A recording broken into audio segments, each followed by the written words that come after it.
and 2 at the time of the assassination.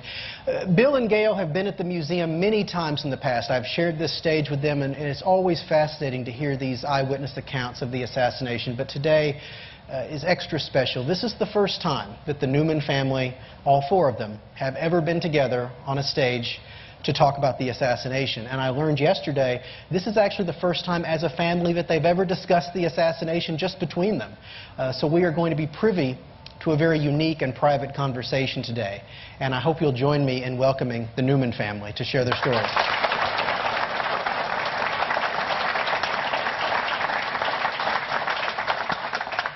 Gail, we're looking at a picture of the family from 1963. Tell us a little bit about these folks and who they were 50 years ago. Well, they were my precious children and my wonderful husband. Billy was 4 years old and Clayton was 2. The morning that the president was coming to town, we got up and got dressed in our Sunday best clothes and went to see him. This picture that you're seeing was taken about 2 weeks after the assassination, and we're in our Sunday best clothes again. You didn't go to Dealey Plaza at first. Bill, your day started before that. Tell me about it.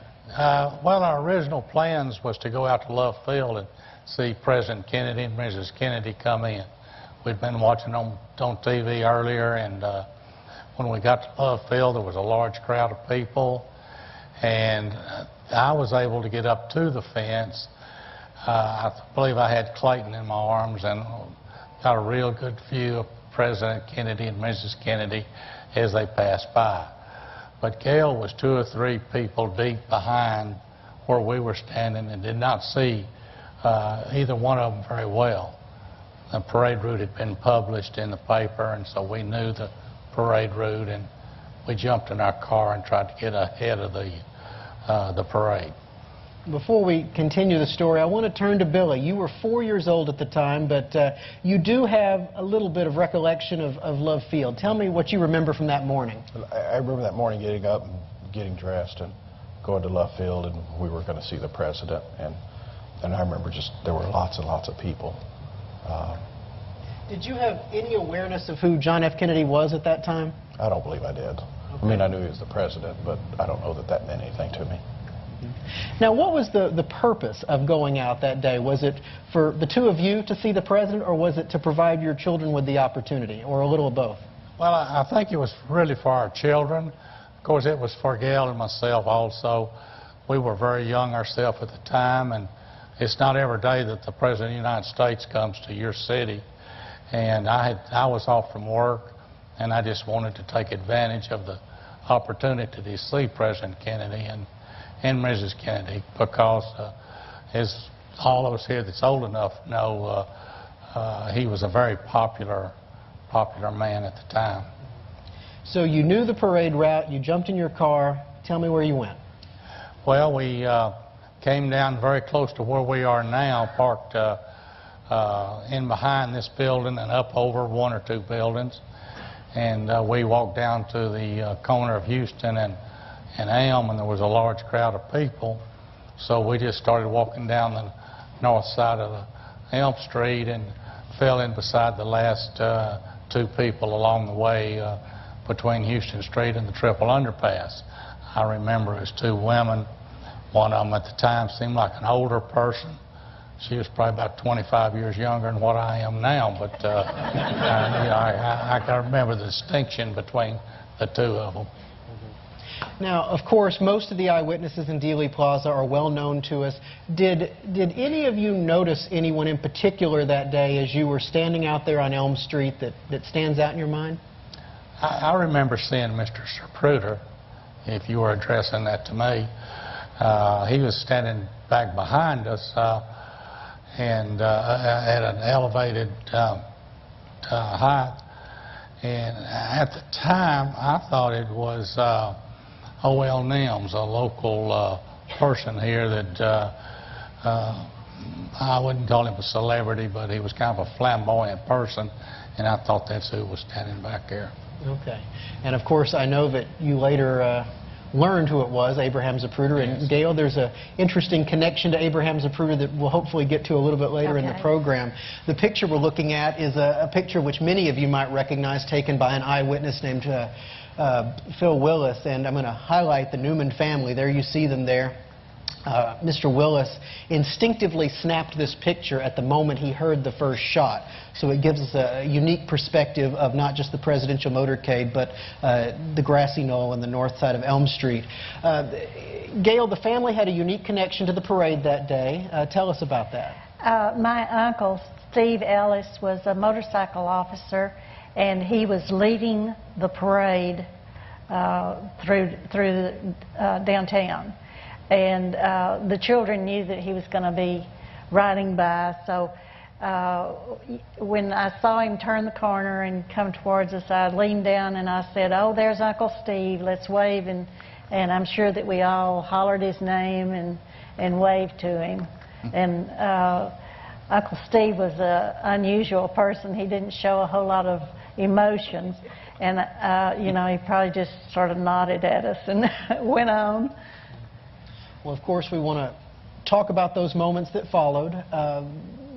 The three of you on this panel have actual memories of the shooting. Clayton, being age 2, you don't actually remember the assassination, but we're going to come to you a little bit later to talk about what this event means to you today. Bill, you've done hundreds of interviews over the years, been asked to tell this story time and time again. I'm going to ask you to tell it one more time for us today. Walk me through those moments. Just one more. Just one more. That's it. Okay. I promise. Okay. Well, when we arrived to the location on Elm Street, we'd probably been there 5 minutes or less, and you could hear the parade coming down Main Street. You could hear the cheering of the crowd, and I can recall the President turning right onto Houston Street, the car, going that short block to Elm and turning back left on Elm. And as he was coming towards us, he was not against the curb lane, as we all know. He was in the center lane. And as he was coming towards us, probably 75 or 100 feet from us, the first 2 shots rang out. And it was a bang, bang, something like that. And actually, I thought someone had thrown a couple of firecrackers beside the president's car. And I can recall him coming up in the seat, his arms coming up like that. And at the time, I testified that day that he actually stood up in his seat, which in reality, he just brought his arms up. And as the car got closer to us, you could tell something was wrong. I could see the president kind of turning his head into the crowd, and you could see Governor Conley and his protruding eyes and the blood on his shirt. And just as the car passed in front of us, and he was maybe straight out as far as from here to the second row of seats, and the third shot rang out. And the side of his head, and at the time I thought his ear blew off. The side of his head blew off, and the white matter flew up in the red. And I turned to Gail and I said, "That's it, hit the ground." And we turned around, took our 2 children and pushed them over on the grass and fell down on top of them. Not in a setting like this, but in my friends and stuff, I say we actually broke and ran to get out of there and knocked our children down, but that's not actually true. But then I can remember looking back and of course seeing the Secret Service man run towards the car, and I thought Mrs. Kennedy was trying to get out of the car, and which I found out years later she was reaching back and picking up a piece of President Kennedy's skull. And the car shot on off and went on the triple underpass. And that's basically it. Now, you heard Mrs. Kennedy say something. I did. I heard her say, "Oh my God, no, they shot Jack." And I recall that. And another thing that I recall that's a little bit questionable, but I still have it in my mind. You know, it's said that the Secret Service men all stayed on the vehicle, and I remember, and it may have not been the car directly behind, it may have been the other car, but I remember it seemed like they flipped back the cover that was over like the top and came out with something like Thompson's submachine gun. And in my mind, one or two of them ran up the grassy knoll with that in their hand. Now, I don't know, you know, I try to tell people what I recall that day. And I've been corrected on that statement in the past, but that's what I recall happening. And it seemed like all of the crowd was running that way. The people that were nearby us ran up on the top side of the grassy knoll. And as I stated earlier, the first two shots, I didn't even recognize as gunfire. But the third shot, I recognized as gunfire, most certainly. And I thought that shot was coming from behind. Gail, you walk us through those moments as well. I know your story is similar to Bill's, but we want to hear your perspective as well. Okay. We were watching the president come towards us, and we heard two loud noises. And I thought it was firecrackers, as Bill did. And the president sort of threw his hands up, and I thought, boy, he has a good sense of humor, because that's very bad taste to do something like that. I'd never been around gunfire before, so I didn't know what it was. And as they approached and got directly in front of us, that third shot rang out, and you could just see bits of flesh flying up and white matter, and it was just terrifying to see. Bill told us, he said, that's it, hit the ground, and we put the children on the ground and shielded them with our body. Because from what we saw, the way he fell over into Mrs. Kennedy's lap, we thought that the shots were coming directly over our head. I can't tell you that I even heard that third shot. I just saw, and we were afraid that, you know, they were coming over our head, and I saw men running up the hill with guns also. And I was afraid that we might get in a crossfire. I was scared to death for my children. I was scared for Bill. I didn't think of myself. I was just thinking of my family. Billy, yours is a perspective we've not heard before. What stands out? What memories do you have as a 4-year-old from Dealey Plaza? Well, I remember walking down to where we stand. I remember walking down there. I do remember seeing people rush up the little hill. I do remember that. But the one thing that I really do remember is a couple of men came and stopped us, and they flagged down a car, and we all jumped into a car. And I don't know where we went, but I mean, I know we went to WFAA. But I do remember, and the thing that kind of still sticks with me is that was a stranger's car, and you're not supposed to get in strangers' cars. Now, of course, the pictures of the four of you on the grass in Dealey Plaza have become some of the most iconic images from the moments following the assassination. I want to ask the two of you what it means to you to see these pictures of your parents shielding you with their bodies after the assassination. You know, I don't know that I've thought of it, you know, in any deep terms. You know, I'm glad they shielded me and protected me, as you would expect parents to do for you. I mean, I would do the same for my kids. So, does it mean something different today now that you have kids? Well, I mean, I definitely would probably do the same thing. You know, cover my kids and put them in the best situation I could. So. Billy, do you remember how long it was after the assassination that you saw one of these photographs of your family on the grass? The first, well, they were in the paper the next day and things like that, but I don't remember that. I remember a book, 4 Days in Dallas, I believe it's called, and that's the book that, you know, I can remember looking at. I don't remember how old I was, but it actually bothers me looking at the books, right? My bad situation, our parents, you know, we were in danger. Gail, you've told me a story before about Billy coming to you in the days after the assassination. Tell me about what he asked you. A few days after the assassination, he came and climbed up in my lap and he said, "Mama," he said, "did you see all that blood? And why did they shoot that man?" And he said, "There was a lot of blood." And I told him that there was bad people in the world and that he was safe. And people do bad things, but nobody was going to hurt him. And he seemed to absorb that and agree with me. Do you remember that at all, Billy? No, she's told me about that, and I don't remember it.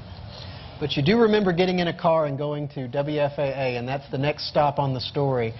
Bill, pick it up. Before we do that, though, there's some news footage of you in the plaza before you get up off the ground, and you are pounding your fist into the grass. Tell us about that. You sure you want to hear that? I do. I said, some son of a bitch just shot the president. That's what I said. I mean, that's just a reactionary thing. How long were you on the ground? You know, it seems like we were there for a long time, but I'm going to say we were probably on the ground for 2 or 3 minutes, something like that. When you look at all those still photographs and there's nobody around us, it looks like we're down there for an excessive amount of time, but it was really, in reality, a very short period of time. And a lot of people will say, well, where was everybody at? Well, I'll assure you there were a lot of people around there, you know, moments before the shots were fired, but people just scattered, you know, just right after it. Gail, with all of these photographers rushing around you, getting in your face, taking your picture, what was going through your mind? You're there covering your kids, and there's these men pointing cameras at your face. I couldn't figure out what they were doing. I mean, I knew they were taking pictures of them, but I thought they were all idiots because didn't they realize they were fixing to get shot? Well, pick up the story, Bill, and get us over to WFAA Channel 8. All right. 2 men, like just was stated, walked up to us, and one of them was Jerry Haynes. He was a local celebrity, Mr. Peppermint, if some people here are old enough to remember him. And then the other man, was that Jay Watson, Gail? Said Jay Watson was the other man. And they asked us what we saw, and we told them to the best of our ability what we witnessed. And they asked us, said, would you mind going to WFAA? And we started walking in that direction. And I don't actually recall if it was Main Street or Commerce. Do you recall the street, Gail? I think it was Main. Main. They stopped a car. The traffic was just kind of at a standstill, and said, would you carry us to WFAA? These people just witnessed the president being shot. And of course he said no, and no problem, and drove us over there and dropped us off. And we went inside, and of course someone there asked us what happened, and we told them, and then the news came in that the president had been shot through the back and that he was at Parkland Hospital and was still alive, which dumbfounded me, you know, after what I just witnessed. But there was a time period, 10 or 15-minute time period, before they put us live on the air, waiting for confirmation or clearance to actually do that. Well, you know we're going to take a look at that footage. I wished you wouldn't, but I know you don't like that. Do you want to preface it? I always give you the chance to preface showing this particular clip. Well, you got to understand, Stephen, I was kind of in shock, and I don't really sound that way. But you go ahead and have your fun. Well, we're going to take a look now at this clip from the museum's WFAA TV collection, and it's the Newmans, all 4 of them. They were the first eyewitnesses to be interviewed live on television. We're going to take a quick glimpse at this and then talk a little bit about it. And you will excuse me, I don't want to interrupt you. I'm so sorry because I know that you are so upset, but I would like to talk to you for a minute. It's a little bit awkward, so the camera shots will have to fall as they may. I'm going to stand right here, and maybe somebody can give me a chair while we're doing this. May I have your name, please, sir? Bill Newman. And this is Mrs. Newman? Yes, sir. And this is? James Clayton. James, and this is? Billy. Billy, tell me what you saw and what you felt. What happened to you? We just come from left field after seeing the president and the first lady and we were just in front of the triple underpass on Elm Street, and we were at the edge of the curve, getting ready to wave at the president. So You were down under the viaduct, so to speak, weren't you? Well, we were halfway in between on the grass, triple underpass. We were at the curb when the incident happened. But the president's car was some 50 feet still yet in front of us, coming towards us, and we heard the first shot, and the president, I don't know who was hit first, but the president jumped up in his seat, and I thought it scared him. I thought it was a firecracker because he looked, fear. And then as the car got directly in front of us, well, a gunshot apparently from behind us hit the president in the side of the temple. Do you think the first gunshot came from behind you, too? I think it came from the same location. Apparently back up on the mall. I don't know what you call it. For the benefit of nomenclature, all of you folks have gone out under the viaduct, and as you turn, going under the viaduct on the left-hand side, there's some grass. Do you think the shot came from up on top of the viaduct toward the president? Is that correct? Yes, sir. Not on the viaduct itself, but up on top of the hill, a little mound of ground there, the garden. How far away would you say that is from where the president was? A couple of 300 yards, something like that? Well, I have no idea because I didn't see where the gunshot come from. We were looking directly at the president when he was hit, and he was more or less directly in front of us, and we didn't realize what happened until we seen the side of his head whenever the bullet hit him in the head. Did you see the blood coming from the president's head? Yes, sir. We seen that. I seen that. I don't know if my wife did, but I seen that. Oh, yes, sir. It was awful. It is awful. That's all. What kind of work do you do, sir? I'm a construction worker, electrician. Is this the first time that you have seen a president of the United States? Did you see when he was here before in 1961? No, sir. You're a housewife. Yes, sir. Took the day off to come downtown and see the president? Yes, sir, we did. We wanted our children to see it. Were you in the line of fire? I remember vividly whenever I walked over and looked over the banister there and saw across the street that you were down on the ground so that to keep out of the line of fire. What was the first thought that struck your mind? I thought it was a firecracker, and I saw the blood, and I had the baby, and I just ran, and I got on top of him and laid on the grass. It just scared me. It was terrible. Did you see anyone else hit besides the... Governor Conley was kind of turned to the side, and he grabbed his stomach.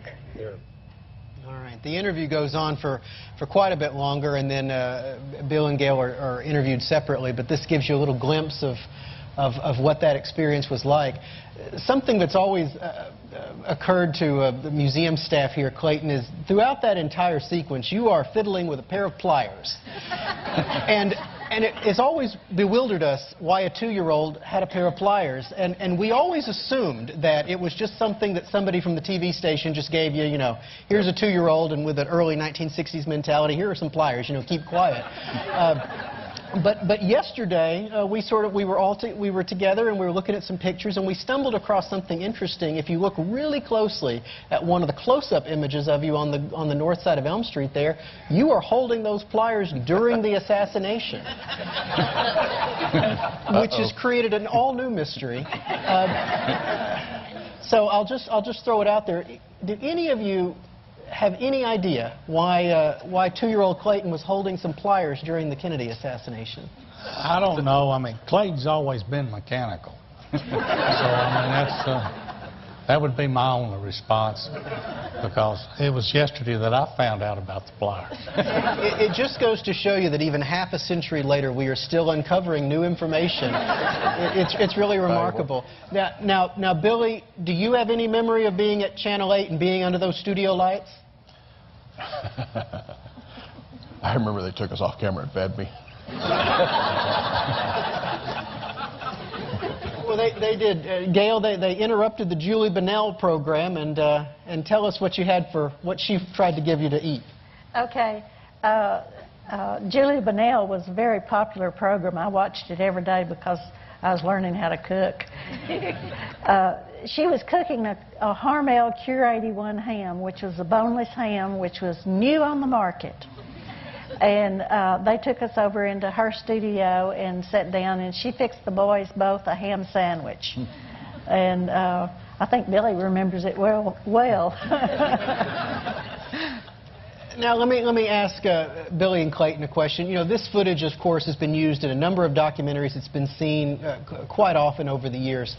What does it mean to you today, now that you're both in your early 50s, to look back and see yourselves at ages 2 and 4?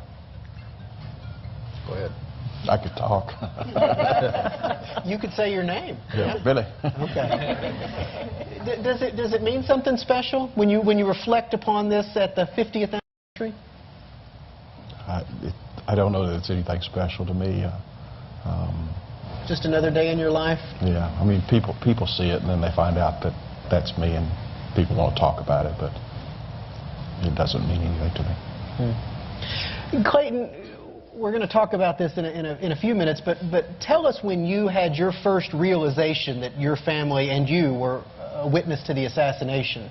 Yeah, I've been thinking about that. I think the first thing I can remember is when I believe my mother had gone off to a trial in New Orleans, and I couldn't have been very old then either. The Clay Shaw trial with Yeah, D.A. Jim Garrison.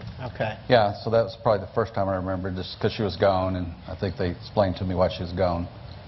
And I don't know, maybe I was 6 or 8 years old at that time. And then I also remember looking through the book, 4 Days in Dallas. Was it 4 days that we had? I used to look at that quite a bit when I was young. We'll come back to that, but Bill, wrap the story up for us, because your day didn't end at WFAA. It just went on and on into the night. Well, it did.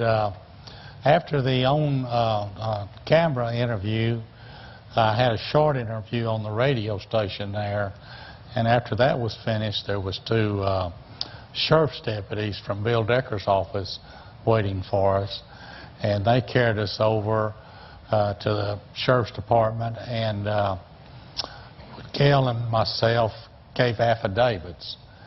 And I think we were 2 of 16. I think I'm correct in that. I'm not positive. That day, shortly after the assassination, that gave affidavits. And then they carried us in a conference room, all of us, and we just sat there and found out later the purpose of keeping us over, which we stayed there, I think, till about 9 o'clock at night, was that someone, probably the FBI, someone was reviewing each one of these statements and seeing if there were any conflict in the statements or if they wanted to re-interview us for whatever purpose. And that's primarily what happened to us. I mean, we just spent the rest of the afternoon and part of the night in Sheriff Bill Decker's hotel, so to speak. And they did, I think, feed us bologna sandwiches at one time. Olive loaf. Olive loaf? Yes. Okay. Now, Gail, I imagine it was tough keeping up with 2 kids, 2 and 4, at the sheriff's office. Did anything interesting happen? Well, let me scoot over from Clayton a little bit. I was potty training Clayton at that time. Oh, jeez.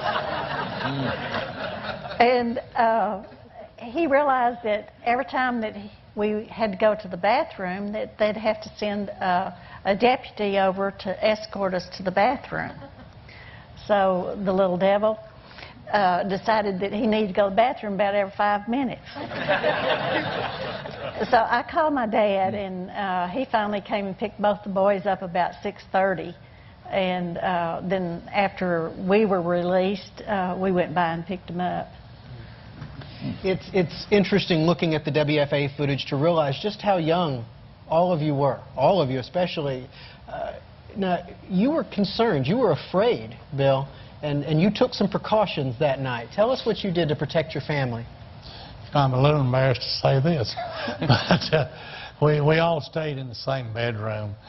And I had an old 20-gauge shotgun, an old bolt-action 20-gauge shotgun, and I loaded it and laid it down beside the bed because I thought we might be able to testify against someone or pick someone out of a lineup, and I had some fear that, that we could be harmed.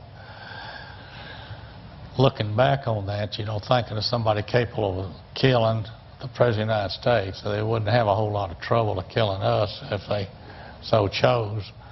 But For a week or two, I did have that concern. But I will say this, Stephen. You hear stories about people being intimidated or harmed in some way because of being part of this story. Never were we ever intimidated or harmed by anybody. So I always like to stress that, because I've heard quite a few stories that people come up with, and maybe they're true and maybe they're not, I don't know. But at no time have I ever felt, intimidated. Now, Bill, your statements to WFAA have often classified you as grassy knoll eyewitnesses, those who felt a shot came from the grassy knoll. Here at the Half Century, set the record straight for us. Where do you think the shots came from? Well, I do not know the path of the shot.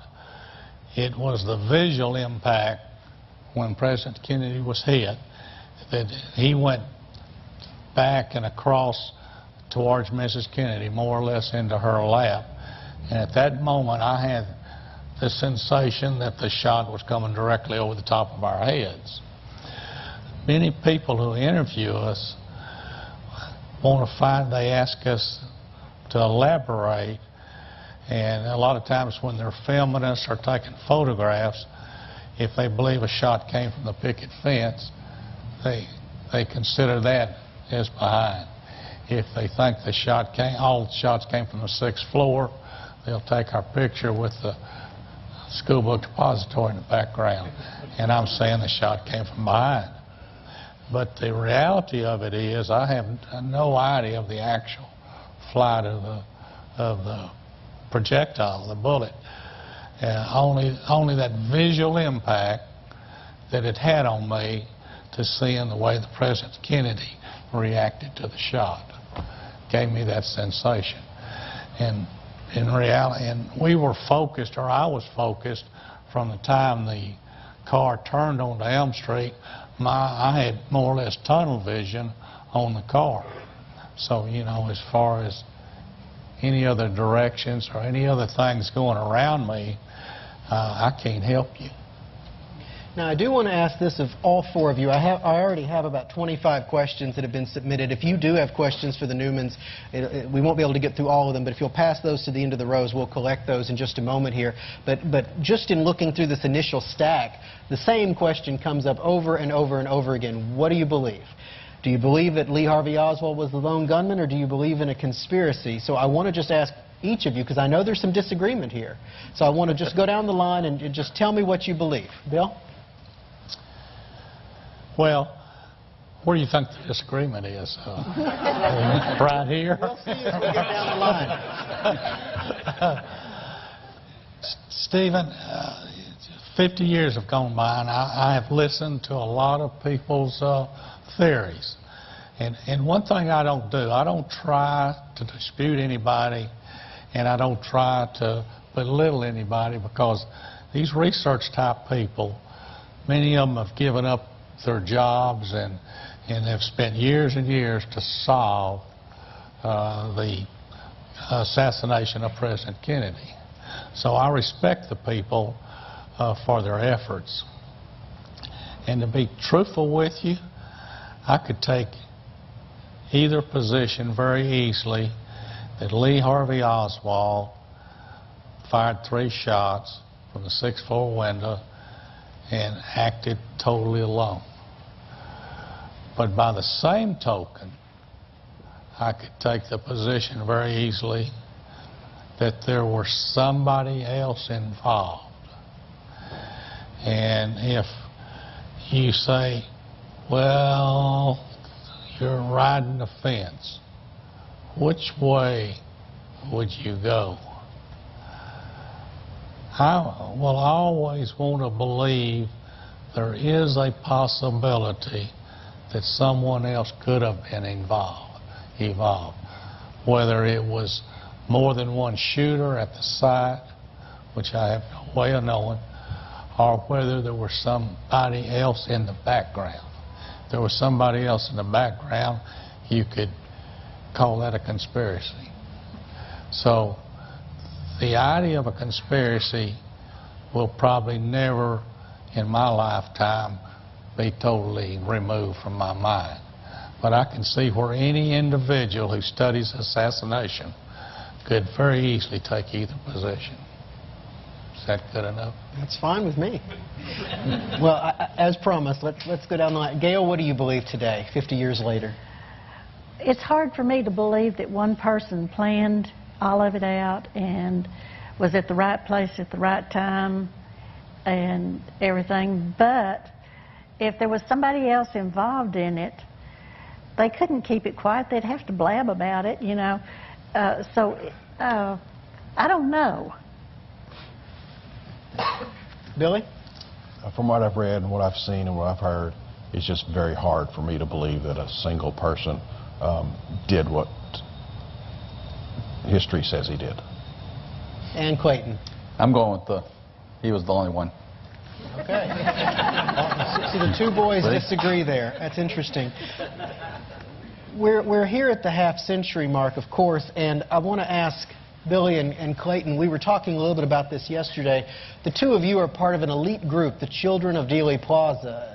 Tina Towner, Ricky Chisholm, there's others, but there will come a time when one or both of you will be our last direct links to the Kennedy assassination because you were there. Do you feel, now that you're adults, the burden of history? I don't know that I feel a burden of history. I mean, I understand we were there and understand what's going on, and at some point, hopefully we'll be survivors and make it to the end. I was the youngest, so I hope I make it to the end. I'm going to go with the order of life. Not so quick. So, what about you, Billy? not in a hurry. I've seen my father and mother be very generous to researchers and people with inquiring minds. And there's always the thirst for knowledge and to learn.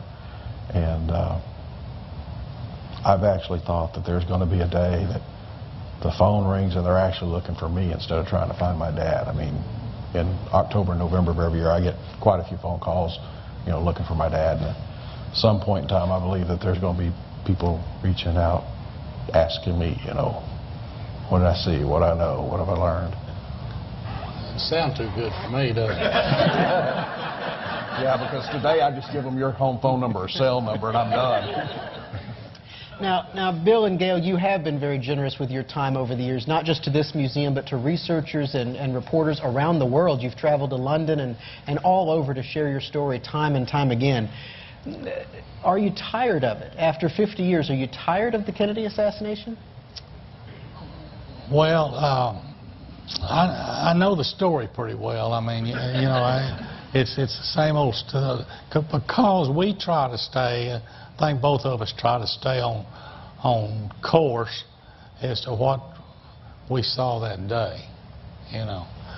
And but I'll always be willing to give interviews. I mean, if it's a school history class or a civic organization or the 6th floor museum, I'll always be available if and when I can, you know, for something like that.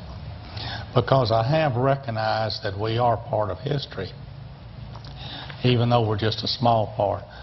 Wes Wise one time was interviewing us, and he was a past mayor, as you know, of Dallas, and had been a sportscaster in Dallas. And I asked him, I said, why does this just keep going on and on and on, you know? Why don't they just let it rest? And he said, oh, Bill, people will be calling you the rest of your life. He said, people are still researching the Lincoln assassination. So I accept that, and when I can, well, I try to cooperate with people. I want to get to a few of our audience questions. This one is not addressed to any one of you in particular, so anyone can answer. How long after the assassination did you view the Zapruder film, and did it change what you thought you saw in Dealey Plaza? Well, you know, it seemed like it was a long time before I saw it, Stephen. I can't actually give you a date, The thing that did change was the statement that I gave in my affidavit that President Kennedy came up out of his seat. When I did see the fact that he did not do that, that his arms just came up. But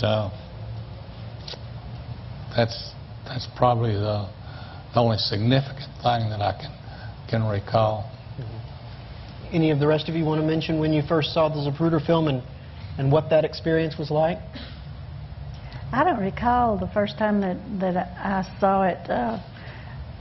We have a big family Thanksgiving dinner. In the early years, we tortured everybody that made them look at interviews and things like that. And now here's another question. Were you asked to testify for any of the official government investigations? There's an interesting answer here. Well, no, we did not testify before the Warren Commission. We did give that affidavit the day of the assassination, and it was Sunday after that, 3 days after that, that we were re-interviewed by the FBI. They came out to our home, and the purpose in them coming out was to go over our affidavit and ask us if there were any changes we wanted to make or anything we wanted to add to it, which there was not. Now, Gail, it wasn't an official government investigation, but we mentioned earlier the Clay Shaw trial in New Orleans, and you have an interesting story that involves Abraham Zapruder, and I'd like you to share that if you would. Okay. Bill had the flu, so we weren't able to go down together, and I flew into New Orleans, and it could have been my first time to fly. And you'd have to realize that I was a scared little girl until probably 5 years ago. But I learned to talk. But we were called to testify in that trial, and it was during Mardi Gras, and things were pretty wild down there. And so I stayed in my room most of the time, and we got in a police officer's car go back to the airport, and Mr. and Mrs. Zapruder was with us, and also one other witness. I believe he was a postal worker, and he happened to observe the assassination. And we were going through an intersection, and this tractor-trailer truck ran a red light. And the detective that was driving us, he said, "Boy, this would make headlines." 3 witnesses of the Kennedy assassination mowed down. Well, speaking of the New Orleans trial, of course, you are portrayed by actors in Oliver Stone's film, JFK. This question is, what is it like to see actors portraying you in a movie? Weird. Just real exciting, Stephen, just real exciting. Now, you got to meet Oliver Stone. Yes. What was that like? I'm not a fan of Oliver Stone, so I'll pass. I'll pass on that. Yeah, I don't know. He was kind of a turnoff for me, to be honest with you. I think he was a chauvinistic pig. But Stephen, let me tell you one thing that's happened out of this whole thing. I got to meet Kevin Costner. Now, I brought up the JFK movie because there's an interesting little fact that I bet very few people in this audience know. Billy, you tried out to be your dad in the movie JFK. I obviously failed, but yes, I tried to be my dad. You didn't get the part, but you did audition for it. Yes, I did. Okay. Well, we don't really have more time for questions. I do want to, at the end, just leave it with this thought, and I'll let each of you respond if you'd like. But does this particular anniversary have any special meaning for you, the half-century mark of the Kennedy assassination? Gail, let me ask you that first. It does have a little bit of meaning to me because it's the first time that the 4 of us have been together in 50 years to be interviewed. You know, Bill lives here, so occasionally when someone's interviewing us, they include him, but not Clayton.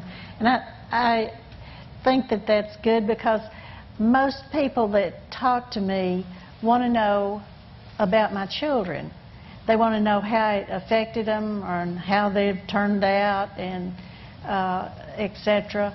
I think that they've turned out as fine young men, and I'm awfully proud of them. And we didn't get to go to any therapy or anything like that. That wasn't available, I guess, back then. But we were so young, we were just trying to make it day by day. And we didn't dwell on it, and we still don't dwell on it. In fact, as I told you yesterday, when you pointed out the pliers that Clayton was playing with, I had never seen it before. And then last night I got on the computer and I watched the WFAA series, and I had just seen the first little bit of it. It goes for 15 minutes, and they brought me back in, and I was holding Clayton, and they wanted to know what he was eating. He was eating candy. It's just nothing that we dwell on. Bill, you've been interviewed more than anyone else on this stage, so I'm going to let you have the final word. Well, Stephen, it is, I guess, a significant number, the 50 years. One thing that I recognize, enough time has passed that we can openly talk about it and at the same time laugh and have a little humor. It's a very serious subject, and there's no question in my mind that the assassination of President Kennedy put a very dark cloud over Dallas. It put a very dark cloud over Texas. Anywhere you'd go in the world, people would ask you, and should they ask you where you're from, and you'd say, I'm from Dallas, and they'd say, oh, that's where they killed Kennedy. But we're way past that now. But it's a very solemn event that took place in this country. And of course, I did not recognize at the time how significant it really was. President Kennedy had an impact on the entire world. And we've probably had more people from Europe interview us, and from Australia and Japan, than we have people stateside. I don't know what the fascination really was in the man, but somehow he really drew people to him. So the 50th is more or less a time of relief or something for me.